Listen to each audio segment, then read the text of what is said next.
before entering the area, the photographers capture the whole crime scene. And after that, the team leader will conduct initial walkthrough for purposes of making a preliminary survey, evaluating potential evidence, and preparing a narrative description.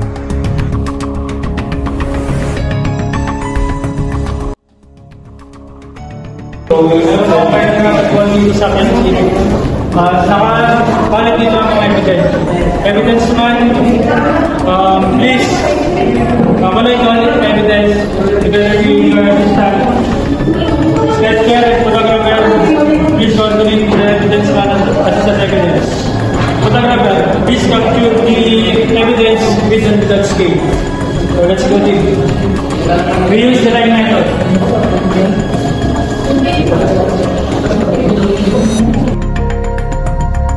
In this case, we use a line or strip searching method. While searching, the team put markings beside the evidence founded, and the photographers photographed it.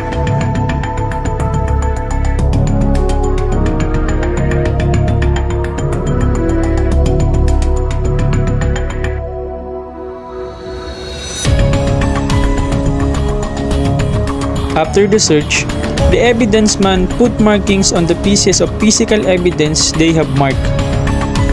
Note, the letter is for the cadaver and the numbers are for the other physical evidence.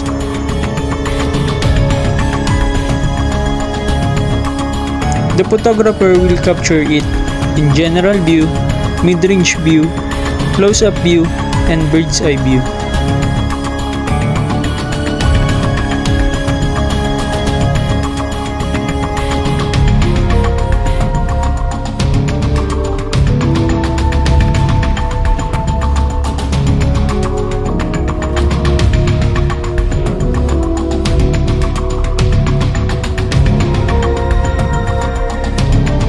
The specialist will collect blood samples and shall be swabbed using a cotton buds and put it in a sealed container. The evidence man will measure the size of each physical evidence and the photographer will capture it.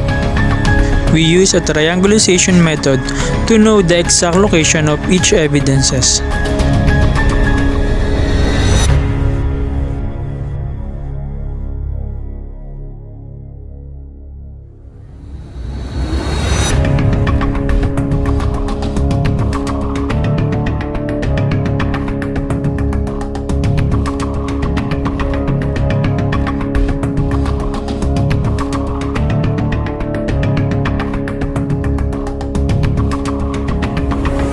Collecting of evidence.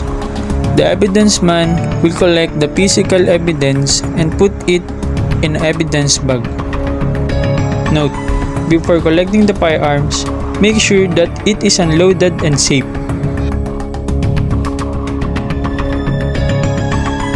The collected evidence such as bullets should not be put together in one sealed container because there are instances that it can tamper.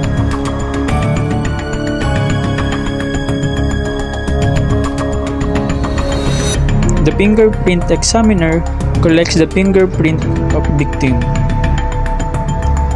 Technician should place first the right thumb to roll towards the body of the subject, while the other fingers not in use is either folded or closes.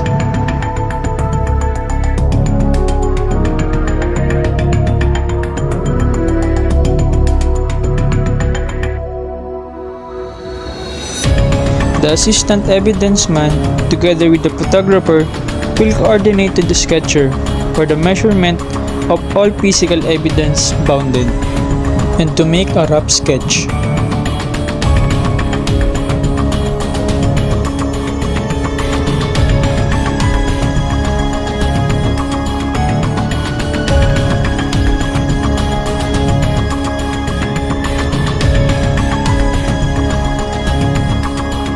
Crime scene photographer photographs the whole process of investigation.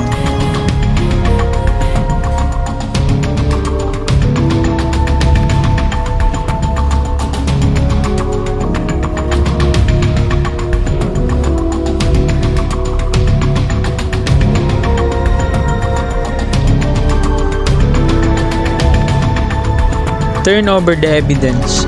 The evidence man turn over the pieces of evidence to the evidence custodian by signing in the turnover receipt. The evidence custodian will preserve the physical evidence.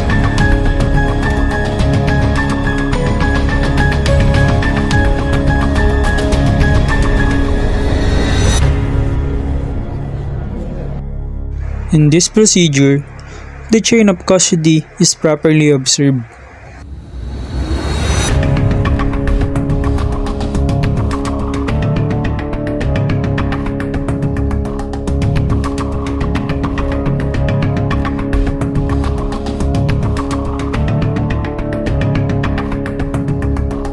Before releasing the crime scene, the SOCO team will conduct final search to make sure that they search the crime scene thoroughly.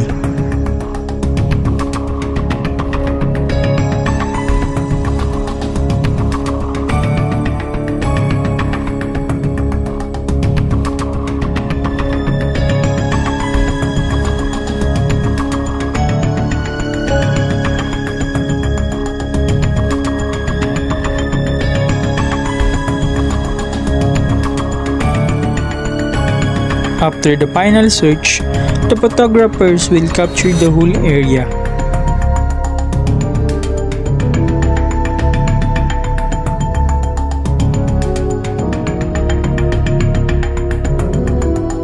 And after the crime scene processing, the SOCO team will release the crime scene to the owner of vicinity.